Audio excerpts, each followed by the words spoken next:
Hey guys, this is Stacey, the Sunday host. I'd like to apologise that my video is a day late.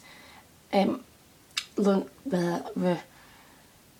has had some freak hot weather, so I took full advantage of that yesterday and went to the beach and just literally stayed out as long as I could, because it's great when you've got weather that you can actually just be outside all day. So yeah. On a negative note to that, my body has not taken well to the extreme change in temperatures, so I feel a little bit sick right now. I've got quite a bit cold, so I'd like to apologise for my voice if I sound like a man. I have my fruit smoothie here to make me feel better. Yeah, that's it. For the topic, you may see me look down a little bit. I've got a list because I'm so bad at remembering. I just have to sit there and talk to myself about the topic, and then I will forget everything if I don't have like a note saying talk about this. Yeah, I think being a Sunday host is quite hard because I sort of feel like I'm going to be repeating everyone else's stuff, because a lot of things have already been covered, so I'm probably just going to try and put my point of view across on different parts of the topic anyway. Yeah, so first of all, what the idea of like what it's being like to be a teenager, or teenage Wiccan, and situations in that. I would personally say, like, I'm not a teenager, I'm 21 years old, but at the same time I think I'm young enough to like sort of relate, if you like. Not so much like being a Wiccan in school, but let me just check, I haven't got that. Yep. Not so much a Wiccan in school, but like for university I can give, my point of view on that. So yeah, modern Wiccans I'd like to pick up on. It must be very different from how it used to be when, mainly when you'd become a Wiccan when I say like 30 years ago. You were more likely to be a Wiccan if you knew someone else that was a Wiccan, or your family was part of a coven or something like that. It was a lot less accessible to become one, because there wasn't the materials around, there wasn't YouTube, there wasn't a lot of things available to a normal person to try out to become a Wiccan, especially a teenager at that. So yeah, I think the modern problems with a teenage Wiccan is being reliant on sources from the internet. A lot of people that like choose not to buy, like some people might choose not to buy books, because then that's bringing it home to the house, and you may or may not want to have those sorts of books lying around when you're a teenager for your family to see. So a lot of people, I feel like, as of late, I feel like a lot of young people might be drawn towards like this sort of Wiccan YouTube community, and like relying solely on the opinions and the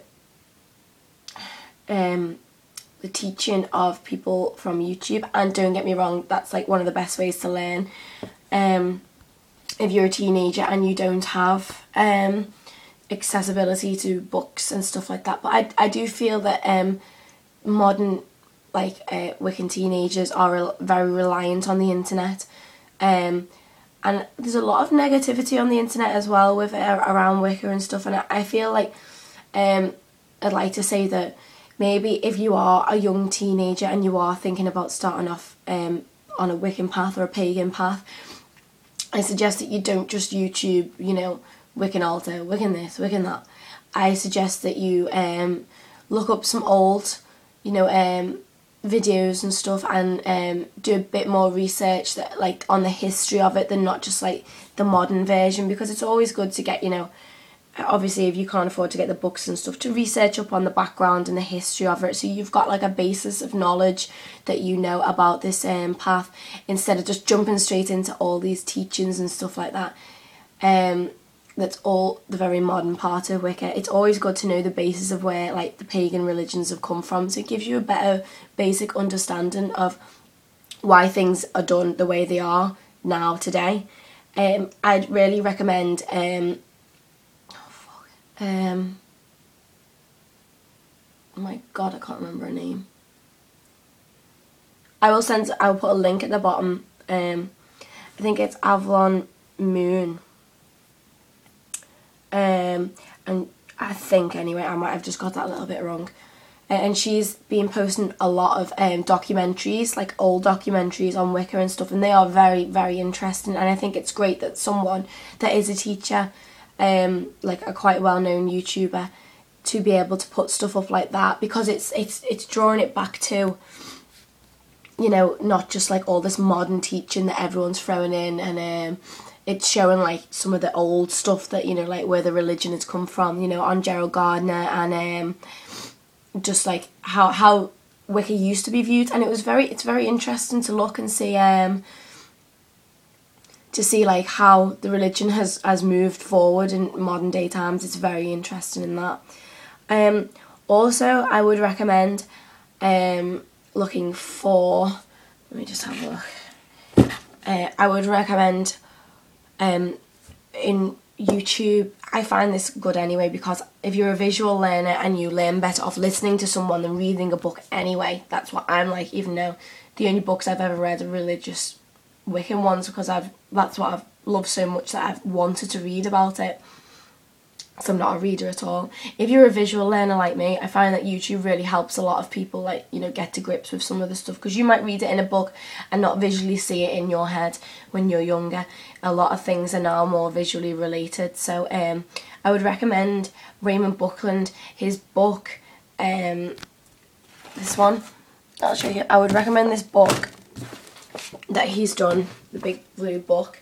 I've been through that a few times, and I recommend that because then it's interesting. He's wrote all the stuff in that, but if you don't understand some of the stuff that he's said, or the basic history and stuff, he's got a few video interviews, like documentaries, which are, I think there's like 5 30-minute ones on YouTube. So if you write in Raymond Buckland interview on YouTube, that's really good if you want to learn the basics of like Wicca and the history, and, you know, the witch trials, and how people back in the day viewed Wicca. And it's really good, like, basis of understanding of Wicca. I showed my boyfriend it. I thought it was a very simple way of putting across what Wicca was, and he doesn't know much about it, so I really wanted to show him that. So I think if you're looking for something to visually learn from that isn't just the modern teachers that are on YouTube at the moment, the vloggers and stuff like that, then I would recommend looking up some interviews for famous authors and stuff. So that's that. I wouldn't recommend showing it to your parents, because there are a few like naked rituals in there. I would not recommend that. I would only recommend showing your boyfriend if you were my age and he understood. But for you personally, I definitely recommend having a look at them. Okay. Right, 8 minutes in and I've only done one thing. Right, okay. I would recommend some books for the beginner, the teenage Wiccan, and like stuff like that. But I feel this is not like recommending for beginners. I would recommend this if you are looking like for a teenager. If you are looking for things to do that you can use, say household items and stuff. If you are looking to not really like, you know, show your mum and dad yet, but you're respecting that they might not value you practicing witchcraft and stuff like that, I would recommend this book. Obviously hide it somewhere if they don't want to see the books. The Encyclopedia of Magical Ingredients. This is brilliant if you are looking to get creative with what you use for your spellcraft. If you can't get, you know, mugwort and all of the fancy ingredients that look a bit suspicious to have in your room, this is brilliant for every type of thing you could possibly need for a spell or for anything like that that's not suspicious. It gives you an encyclopedia of everything you could possibly use for certain situations and spells. So I would recommend that. That is a brilliant book. Okay, I'm getting quickly because I'm babbling. Also, I would recommend with the athame situation that people have been talking about, I myself personally am 21 years old and I do not use an athame. I've just never been drawn to using an athame. It's quite strange because it's such like the norm thing to do. Everyone's like, oh, I've got an athame because it's like seen it in all the books and stuff like that. But I literally have never bought one in my life. I've never been drawn to use one. Personally, I would recommend using, if you are a young teenager, a wand. Now this can be like simple as like you can have a vase of fake flowers, you can have a few incense. That's nothing suspicious about incense, it just means that you like nice smells in your room. And if you look at my thing here, that's just like my little pot of incense and flowers, and obviously you wouldn't have a fucking crystal ball or anything like that. But I have like a few different ones that I can show you. The obvious weird one, oh damn, the obvious weird one would be a one like this. Like obviously you might get a bit of suspicion off that. This is like a carved one, a bit of Harry Potter going on there. And then this is what I use the most, which is the least obvious. It's just a stick that I found, a piece of driftwood on the beach.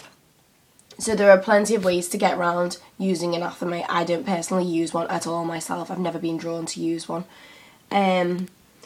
Yeah, so I'm more of the fluffy bunny, if you like, of using a wand.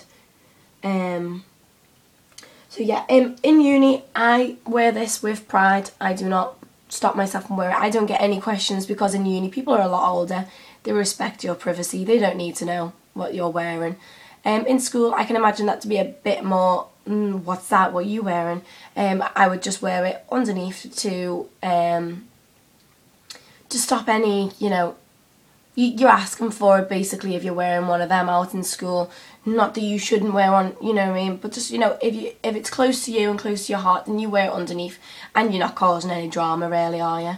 In college, that's different obviously you're a bit older and you're allowed to wear your own clothes and stuff, so that's that. Yeah, and I basically go with what everyone else has said.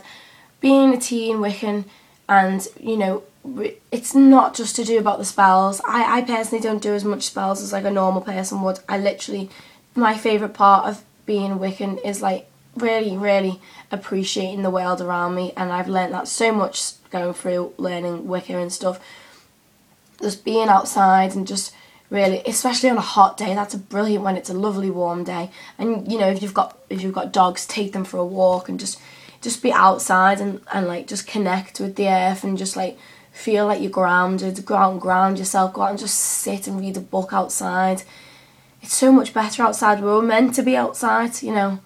Our modern world has created these barriers around us from nature, and it's hard to feel back connected to it when you're in such a built up place. But it is all around you, like everyone else has said, and it's easy to just go outside and read the book and that way feel connected with Wicca. With telling your parents, personally myself, I didn't really tell them, I just did it because I'm obviously a lot older than some people. But I definitely just go on judgment, see what you feel, how your parents would react to it, and then go from that. If they don't, just be subtle about it, respect the fact that you are younger and you are under their roof, just respect that and do it subtly out the way. I would definitely recommend not doing it. I would definitely recommend getting a book in and hiding it if you have to. But generally in the modern day world, I find I don't know a lot of fucking religious bloody parents anymore. The only thing they think it was weird. My mum and dad are like, you're a weirdo. But in a funny way because they're not bothered. Yeah, I find I've never met a parent of my friends that are religious anyway. And even if they are, they're not that religious that they care enough for their kid to be pagan if they want to be. It's a modern world. I'd definitely base it on how religious you think your parents are and go on that one. Personally, they know all the stuff's here. They know I'm pagan, blah blah blah. I'm very open with my friends. I've got a Christian friend in the band. It's hilarious. We just bounce off each other because we're just back and forth with religious jokes. But it works well because we're so tolerant of each other's religions.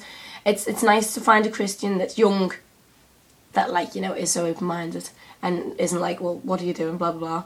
So it's good if you've got like-minded people that you know, like your friends are gonna be like tolerant of it, then go for it, tell them. It's the modern world, no one gives a fuck anymore about religions, and it's good when someone does. It's why when my friend was Christian, I really enjoy spending time with, because it's someone you can have a debate with. It's someone that actually is religious. Like, I don't know anyone that's religious apart from her my age. So it's sort of like refreshing to talk to someone, even if they are Christian. Just to have a debate. I have a debate with my granddad. He hates it. He thinks I'm going to go to hell. But debates are hilarious. So yeah, just go with what you feel. Being a young Wiccan, just, you know, go with what feels right for you. Don't tell anybody if it's, you know, if you've got a feeling, you know, you're going to get shit from it. Don't go around preaching to people that you're a witch, because that just shows that you're not ready to be Wiccan. You're so immature that you're going around shouting to the world, I'm a witch, I'm a witch. And, you know, if you're throwing it in people's faces, you're going to get it back. So, yeah. Recommend looking at the older videos if you're a visual learner. Recommend this book for being creative. And I'd recommend just being wise with who you tell. And don't boast. So I hope that wasn't too preachy and annoying. Anyway, I'm gonna have to go because it's fucking 16 minutes, right? Okay. Yeah, I thought it was really rushed. Okay then, right. Thanks for watching, and I'm sorry it's late. Let it be.